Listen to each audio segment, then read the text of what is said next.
Bonjour à toutes et à tous, je suis ravie de vous retrouver. J'espère que vous allez bien ce vendredi. Il y a du soleil aujourd'hui, ça fait du bien. Ça va permettre un peu de rebooster les énergies. On a bien besoin après ces jours de pluie, de froid, de gris. Donc ça fait du bien ces petits rayons de soleil. Alors j'espère que vous allez bien et je suis très heureuse de vous proposer une petite capsule flamme jumelle. Alors évidemment, si vous n'êtes pas concerné par la flamme jumelle, ben, c'est pas la peine de visionner cette vidéo, évidemment. Ça ne vous apportera pas grand-chose. Mais il m'était demandé depuis déjà un petit moment de venir vous parler de cette période de retrouvailles avec l'autre. Cette période de retrouvailles qui est donc dans la période pour moi de pré-réunion, mais qui est vraiment très proche ensuite de la réunion.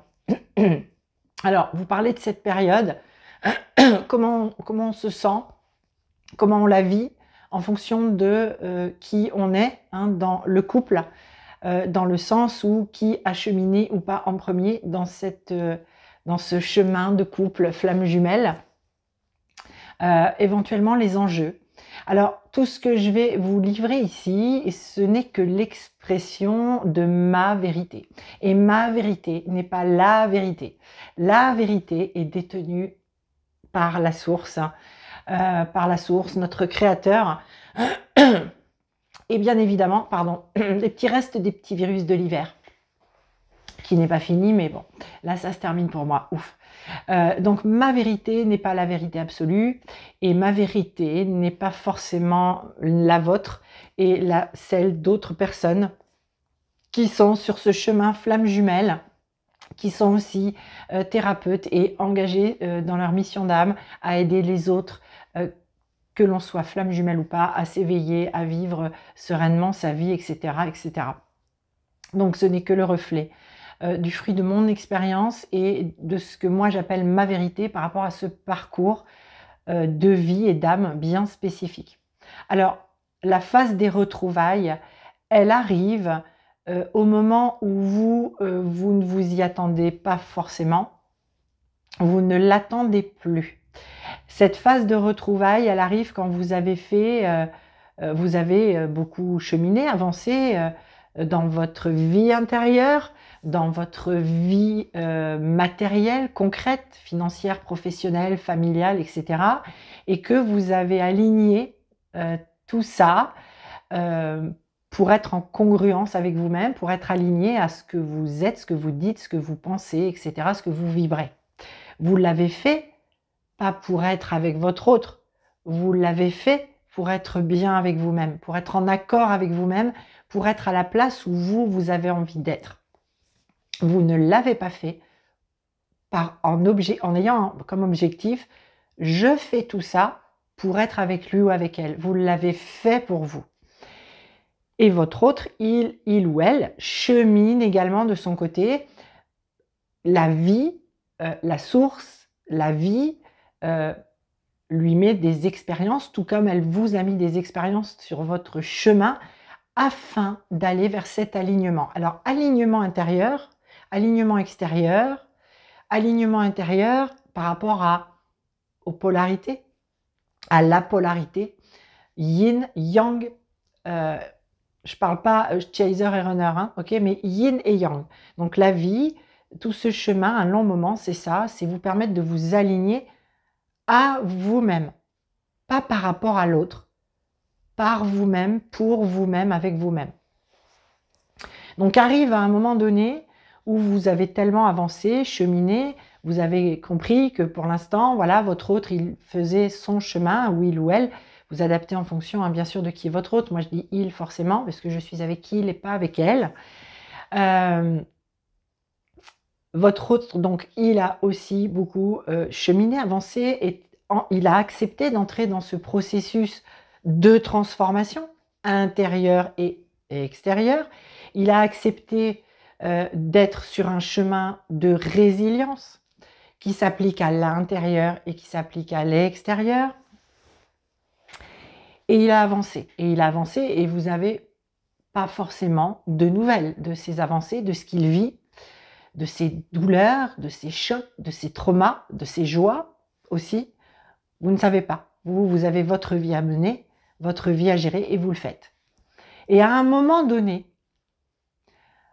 à un moment où vous n'aviez même peut-être plus du tout d'espoir par rapport à l'autre, vous aviez conscientisé et été en gratitude par rapport à tout ce que ce parcours a pu vous apporter et vous permettre d'être.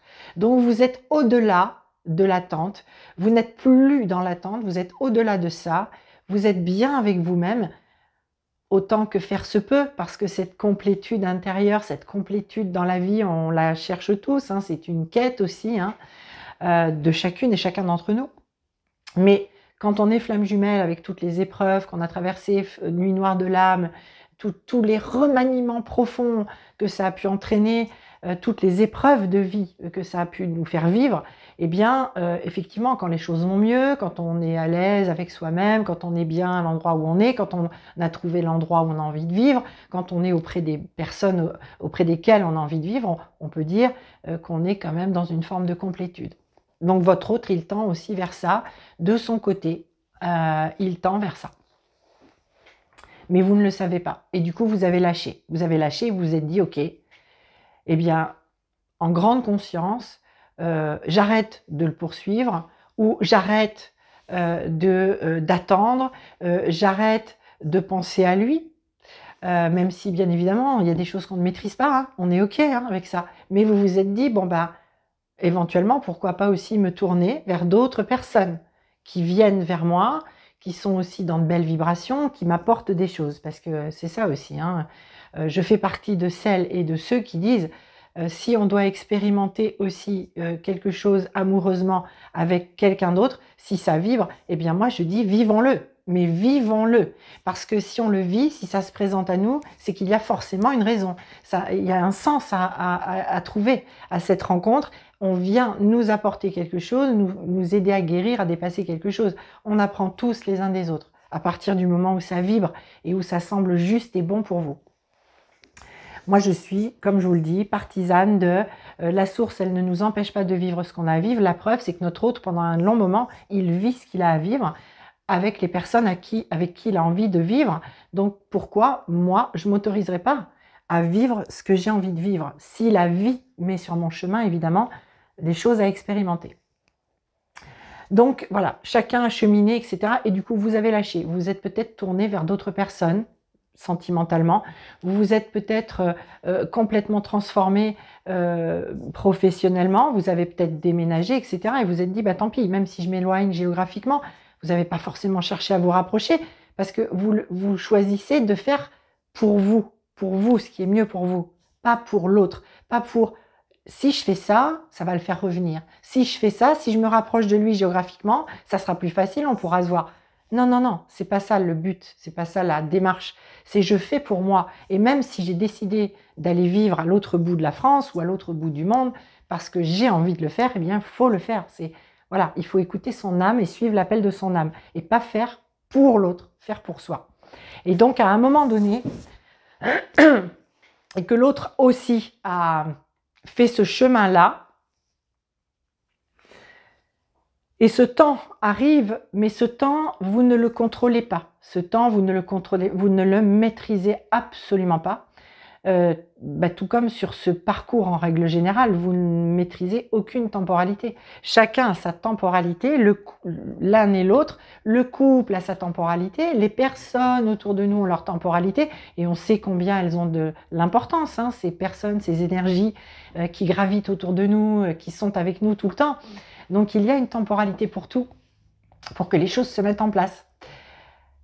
Et un jour, la communication revient. Alors en règle générale, j'ai envie de vous dire, hein, parce que ça c'est aussi retour de ma propre expérience, c'est pas forcément celui qui fuit qui revient en premier. Souvent, la vie, la source, fera en sorte que cette temporalité, vous l'ayez en même temps, en simultané, d'avoir envie de reprendre contact. Ça se placera comme ça se placera. Chaque couple, chaque parcours est unique. Donc il y a ce temps de reprise de communication et à partir de là, on entre dans une phase de retrouvailles qui peut durer qui peut aller jusqu'à 5-6 mois maximum, parce que ça va vite en réalité après, où on communique ensemble quotidiennement, on se voit éventuellement si géographiquement c'est possible, ou en visio, mais on se voit et on n'a qu'une envie, c'est de se retrouver. On a envie d'être ensemble. On a envie, même si on n'a pas forcément envie d'intimité ensemble, on a envie d'être l'un près de l'autre, on a envie de pouvoir se toucher, on a envie de pouvoir, par le toucher aussi, donner de l'énergie, donner de l'amour, de l'affection, de la tendresse. Euh, on a envie d'être ensemble. On a envie d'être ensemble. Et on est complètement porté par un bonheur, un amour évidemment, mais une joie intense que l'on n'a peut-être pas ressentie depuis très longtemps. Parce que sur ce chemin de résilience, de transformation, de mutation, les moments de joie peuvent être plus ou moins rares en fonction de ce que l'on vit, de qui on est, de est-ce qu'on laisse sa créativité s'exprimer, etc.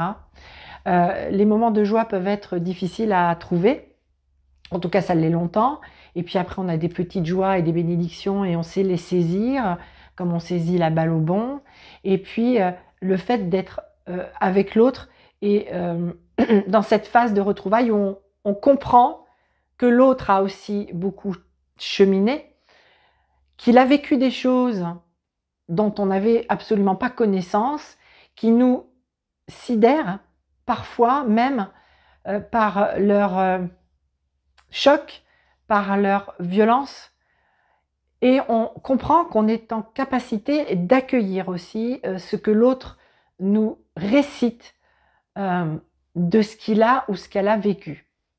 Et que ce chemin était là aussi pour nous préparer à accueillir la lumière de l'autre, son amour, mais aussi tous ces traumatismes, tous ces chocs. Parce que déjà l'être humain est un être qui, tout au long de sa vie, vit des chocs, des traumas. On vit tous les jours des petits traumas, enfin peut-être pas tous les jours heureusement, mais ce que je veux dire par là, c'est que c'est le quotidien de tout le monde de vivre malheureusement des chocs et de les surmonter, de les dépasser, de donner avec le temps et avec la guérison, de donner un sens à tout ce qui a été vécu. Et donc vous, on vous préparait dans cette zone de silence, dans cette zone de séparation, j'insiste vraiment là-dessus, à être aussi dans l'accueil des traumas de l'autre. Parce que longtemps, on ne voit que l'amour. On ne voit que l'amour, que la beauté de ce que l'on vit. L'autre, il est beau, on a envie d'être avec lui, on a envie voilà, d'être constamment près de lui, on a envie de partager sa vie, on le trouve beau, lumineux, même si on sait qu'il a des côtés sombres, on n'est quand même pas voilà, au pays des bisounours, je l'ai déjà dit maintes et maintes fois, mais on est vraiment appelé par cette lumière, par cet amour, et on a tendance, même si on voit les côtés sombres de l'autre, mais on a tendance à passer au-dessus, on ne prend pas part, c'est les siens, c'est ses parts d'ombre. Sauf que quand on est en retrouvailles avec l'autre, il a cheminé, il a travaillé sur ses parts d'ombre, il a compris des choses, alors tout n'est pas forcément guéri, on est des êtres humains. On ne peut pas guérir comme ça d'un claquement de doigts, et même si on met en place tout un tas de choses pour guérir, c'est pas magique et miraculeux. Ça demande de l'investissement, du courage, de la persévérance. Donc votre autre, il arrive, vous êtes en complétude, vous pensez en tout cas en complétude, l'autre arrive et il se dit moi aussi je suis en complétude, sauf qu'il vous télescope avec ses traumas, vous le télescopez aussi avec vos traumas, donc il faut être prêt à accueillir ça. Et c'est ok, quand on est face à son autre dans cette phase de retrouvailles, c'est ok, je te prends vraiment dans ta globalité. Je ne suis pas là pour te sauver, et ça c'est des choses que l'on peut se dire, enfin c'est des choses que à la fois mon autre et moi on a pu se dire, que l'on n'attendait pas de l'autre qu'il nous guérisse de quoi que ce soit, juste qu'il soit là, qu'il nous permette de devenir le meilleur, la meilleure, et d'être le plus en sérénité possible avec ce qu'on avait vécu, ce qui nous avait marqué, traumatisé. Et c'était « Ok, je t'accueille dans toute ta lumière et dans toutes tes ombres et dans toutes tes peurs. » Et alors ensuite, alors c'est un moment de bonheur intense. Un moment de bonheur intense parce qu'on comprend que tout ce que l'on a vécu de difficile et de douloureux, c'était pour nous emmener à cet endroit-là. Et à ce moment-là, où on comprend que l'autre ne va plus fuir ou ne va plus vous pourchasser, que vraiment il y a un équilibre. Alors déjà, il y a un équilibre énergétique et vibratoire, mais c'est vrai que c'est pas spontanément la première chose que l'on se dit. Tiens, on va prendre notre pendule, on va vérifier notre taux vibratoire, pas du tout. À la limite, je vais vous dire un truc, on s'en fout global, quoi. On le ressent intérieurement, que l'autre, il est beaucoup plus aligné à lui-même, et de par là même, qu'il a fait un cheminement qui permet au couple d'être alignés l'un face à l'autre, et l'un avec l'autre. Et on s'en fout de savoir qui a plus morflé ou pas. On s'en fout total. On s'en fout à l'instantané. Tout ce qui a été compliqué, douloureux sur le parcours s'annule, se volatilise, s'éparpille dans la lumière. On ne revient plus dessus en disant « j'ai quand même morflé ». On peut le dire, j'ai morflé, mais j'ai morflé parce que ça m'a emmené là où je suis aujourd'hui. Donc on dit plutôt « merci, gratitude ». J'ai compris que si j'ai morflé, c'était pour arriver là où j'en suis aujourd'hui. Et ce bonheur, cette euphorie, elle dure. Donc, comme je vous disais, cette euphorie, cette lune de miel, pourquoi pas, on peut l'appeler comme ça. Hein. On va dire ça comme ça, lune de miel. Elle dure entre 1, 3, 4, 5 mois. Hein, voilà. Moins d'un an, en tout cas. Moins d'un an, parce que très vite, alors, selon la polarité où on est, alors, toujours dans cette phase-là, hein, de retrouvailles, de bonheur intense, etc.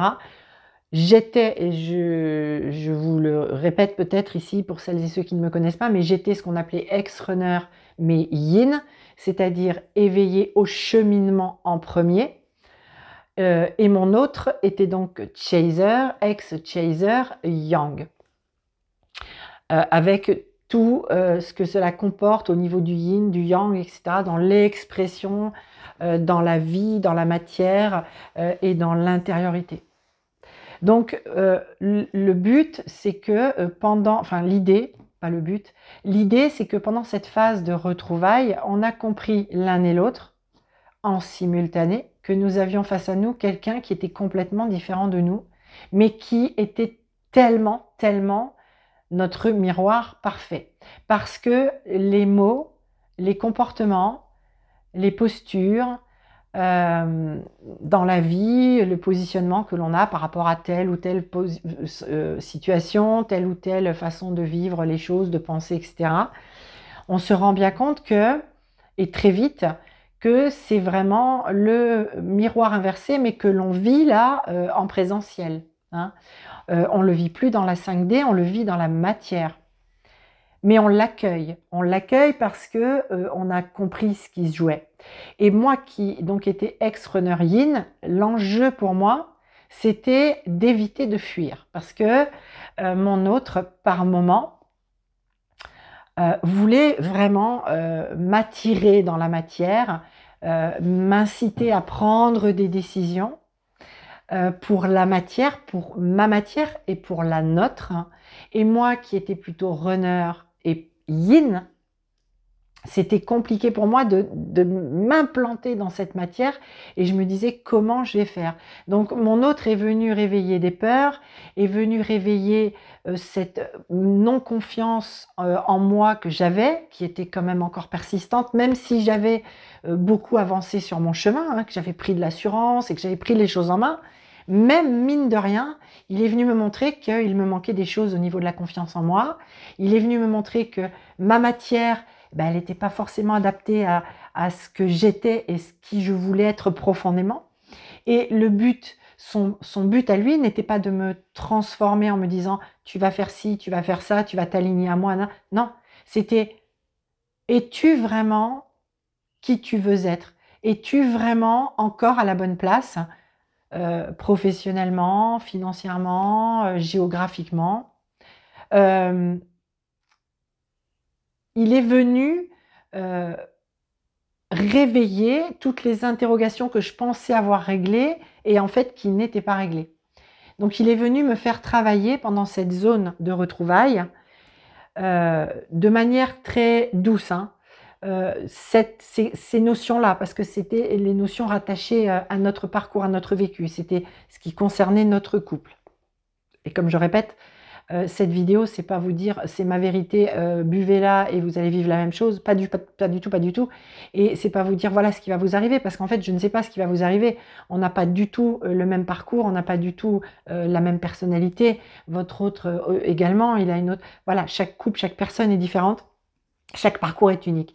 Vraiment, je fais cette vidéo pour apporter des éclairages, peut-être être utile, je le souhaite en tout cas, voilà, que ça vous sera utile et que ça vous ramènera de l'apaisement et des compréhensions. Hein. Donc, très très doucement, pendant cette période de retrouvailles, j'ai compris très vite que j'avais des choses encore à travailler. Et ça m'a fait peur. Et moi, quand j'ai peur, eh bien, j'ai plutôt tendance à me replier dans ma grotte, retourner là où je me sens bien, me réfugier là où je me sens bien et fuir en fait, fuir. Donc je l'ai fait, oui, j'ai fui à un moment donné dans cette zone où quand même on a commencé à comprendre qu'on n'allait pas rester sur ce petit nuage et que la matière nous appelait et que de toute façon cette matière on la voulait l'un et l'autre et qu'il n'était pas question d'envisager autre chose. Et c'était important aussi pour moi d'être à la hauteur du challenge quelque part que mon autre me lançait, mais en amour, hein, par rapport à moi-même. Parce que ce que j'avais dans mon cœur, c'était que je ne pouvais pas perdre cet autre. Que si je ne m'alignais pas avec ce qui n'était pas encore bon pour moi dans cette zone de retrouvailles, je risquais de le perdre, très clairement. Très clairement. Et ça, c'était pas possible. Même si j'ai fui tout en sachant viscéralement, et d'ailleurs je le disais, je l'exprimais, je fuyais, c'est moi-même que je fuyais. C'est pas lui que je fuyais, c'était moi.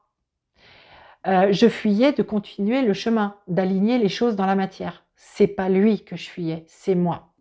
Alors quand votre autre fuit, quel que soit l'endroit du parcours, il fuit ce qui est trop grand, mais ce qui est trop grand, c'est ce que vous lui renvoyez qu'il n'a pas encore aligné par rapport à lui-même. Et ça, c'est ça qui remonte. C'est ça chez le runner. C'est pas l'autre qui le fait fuir. C'est pas vous. C'est pas votre image, votre corps, ce que vous dites. C'est ce que vous lui renvoyez sur lui-même. Donc, cette zone de retrouvailles, voilà, peut durer quelques mois et il y a déjà des choses qui se mettent en place au niveau du travail intérieur et extérieur à poursuivre. Et bien évidemment, moi, vis-à-vis de mon autre, je lui renvoyais aussi beaucoup de choses, évidemment. Mais alors, je ne vais pas rentrer dans les détails puisque ça, c'est notre vie personnelle et intime. Je vous parle de moi par rapport à mes peurs, etc. Et surtout, je n'ai pas envie de parler à la place de mon autre. Et pour lui, du tout. Je parle pour moi, comment j'ai vécu cette phase de retrouvailles.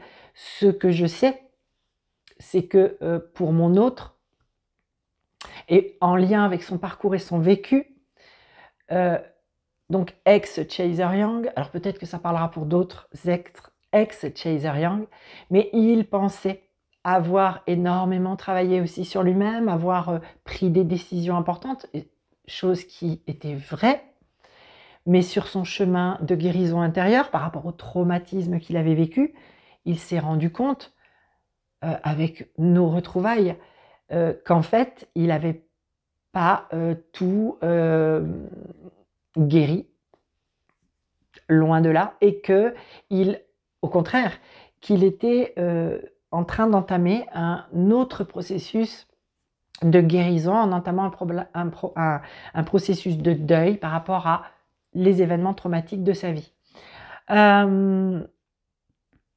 Et ça a été, il s'en est rendu compte après vraiment que l'on ait commencé une vie de couple.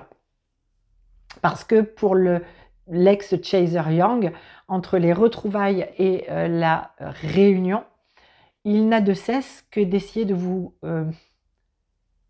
convaincre, je ne sais pas si c'est le terme, de vous rassurer. De vous rassurer. Moi, j'ai compris que sa force de persuasion dans cette zone-là, retrouvailles et mise en réunion, sa force d'action, sa puissance de persuasion était là non pas pour m'imposer les choses, pour me dicter ma vie, ma conduite, mais était là pour me rassurer sur moi-même, mon potentiel, mes capacités et mes aspirations profondes, de ce que je voulais voir se matérialiser dans ma vie maintenant. Et ensuite, lui, quand il a compris, de manière consciente ou inconsciente, que j'acceptais le fait qu'il soit mon guide, qu'il tienne un flambeau pour notre couple, eh bien, il a pu, lui aussi, entamer ce processus de transformation encore plus profonde, plus intense. Alors, s'il y a un message que je veux faire passer par rapport à cette petite capsule sur les retrouvailles et cette période avant la réunion, parce que la réunion, si on vit très loin l'un de l'autre, il y a des choses à réajuster au niveau géographique, si on a des enfants en bas âge, etc. Alors, il y a une chose sûre et certaine, les amis, c'est qu'on peut entrer dans cette zone de retrouvailles et de réunion quand on a fait déjà un gros travail de cheminement de complétude et d'alignement à soi-même, d'accord? On ne retrouve pas son autre si on est en couple avec quelqu'un ou si l'autre est encore en couple avec quelqu'un. Alors, quand je dis ça, je ne dis pas séparez-vous pour retrouver votre autre. Non, parce que si vous êtes en couple et que c'est bien et juste et bon pour vous d'être en couple avec cette personne, que vous avez de l'amour pour cette personne, que vous êtes heureux, heureuse avec cette personne, eh bien c'est bien, c'est juste, c'est normal. C'est votre vie, c'est votre chemin de vie. Mais ce que je veux dire, c'est que les retrouvailles avec sa flamme jumelle ne se font que sous certaines conditions, même si on est dans l'amour inconditionnel. Mais on ne peut pas vivre des retrouvailles si on est marié avec quelqu'un ou si notre autre est marié avec quelqu'un.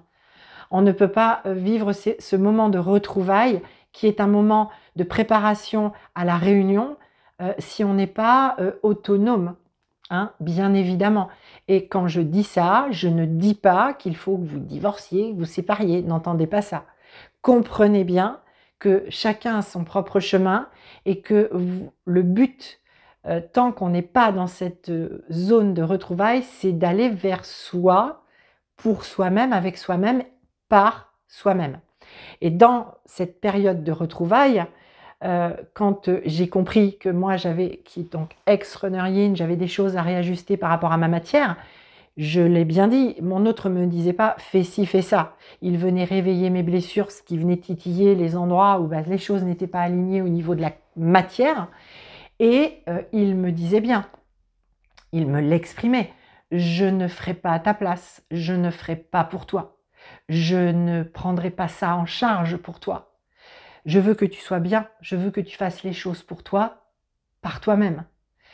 Et quand on est runner, yin, c'est compliqué. On a souvent besoin d'un pilier, d'un poteau pour se tenir, pour s'agripper, pour dire « Oh, montre-moi, aide-moi ». Parce que moi, toute seule ou tout seul, j'y arrive pas. Je me sens pas à la hauteur. J'ai pas confiance en moi. Et si je fais ça, et est-ce que je suis légitime, et est-ce que si, est-ce que là. Et ça a été moi ma grande problématique, une bonne partie de ma vie. Et que mon autre est venu me dire « Bon, écoute, fais les choses pour toi. Je ne les ferai pas à ta place. Mais je t'encourage, je te soutiens parce que je sais que ce que tu es et ce que tu veux mettre en place, c'est bien, c'est toi, et je veux que tu sois toi, et je veux que tu sois bien. Donc il faut après au runner yin le courage de se dire, bon allez, j'y vais quoi. J'y vais, j'y crois. Il croit en moi, eh bien j'y crois. Alors vous allez me dire, oui mais moi je suis chaser, ex-chaser, et j'arrête pas de lui dire à mon autre, je crois en toi, tu es merveilleux, merveilleuse, tu as un sacré potentiel, tu te rends compte ce que tu fais, etc. Mais il ne m'écoute pas, etc. C'est parce que dans sa propre vie, les choses ne sont pas encore alignées. Il n'a pas aligné tout seul ou toute seule ce que la source lui a montré depuis sa naissance, depuis qu'il est dans ce processus de transformation et de cheminement.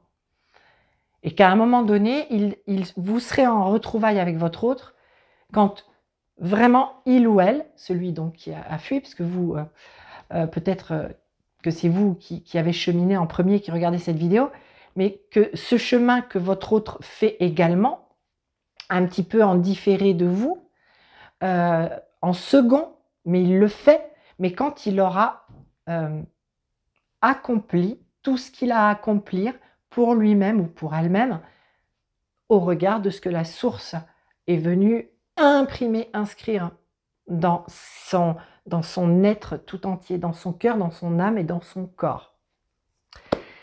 Voilà, chers amis, ce que je pouvais vous dire sur cette période des retrouvailles, qui n'est qu'un retour d'expérience personnelle, qui est ma vérité. J'ai essayé de faire le plus général possible. J'aurais pu vous donner plein d'autres détails, mais je n'avais déjà pas envie du tout de rentrer dans des détails personnels et intimes, qui peut-être ne feraient même pas écho pour vous, qui ne seraient pas utiles.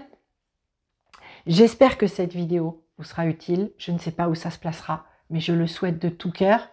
Je vous souhaite d'être bien, de profiter du soleil, de profiter de la lumière, de ne regarder que la lumière, votre lumière intérieure, de ne pas attendre de vivre. Je vous invite à vivre tout ce que vous avez à vivre, que vous soyez ou pas en relation, en communication, en réunion avec votre hôte. Vivez, vivez, c'est important, c'est primordial, c'est ce qu'on nous demande, c'est ce qu'on nous invite à faire.